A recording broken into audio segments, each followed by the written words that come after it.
Your Canova Link 6 system offers a number of plugins to add more functionality to your robot. One such plugin is the Robotiq Gripper plugin, which you can use to send commands to Robotiq brand end effectors. Connection is done via the Canova adapter. Use the 6mm M6 screws that are provided to install the adapter onto the wrist. Once the adapter is connected, use the screws that are provided with your device to secure the gripper to the adapter.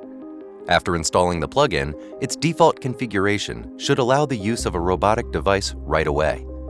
Once the communication between the robot and the tool is established, you will see a blue light on the robotic device. If the tool's light indicator is red, it usually means that the Modbus device ID of the tool is set to an unexpected value. The device ID expected by the plugin can be changed to address this. Possible values range from 1 to 9.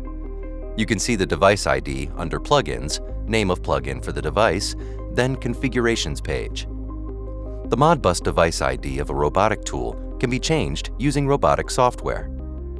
Once your robotic tool and plugin are installed, go to the Tool Configuration page to define and activate the tool. Also, do not forget to include the adapter plate and place it in the correct order on the Tools page.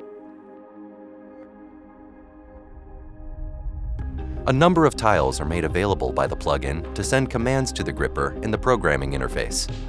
The Close tile closes the fingers until a maximum force is applied. The Move tile moves the fingers to a specified position unless a maximum force is applied and the fingers stop.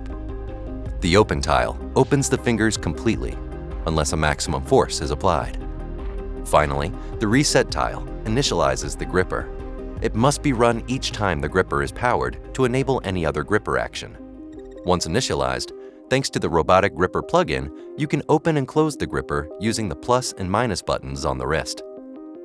With the Robotiq Gripper, your Canova Link 6 can pick things up and put them down thousands of times a day, so you don't have to. Isn't automation fun?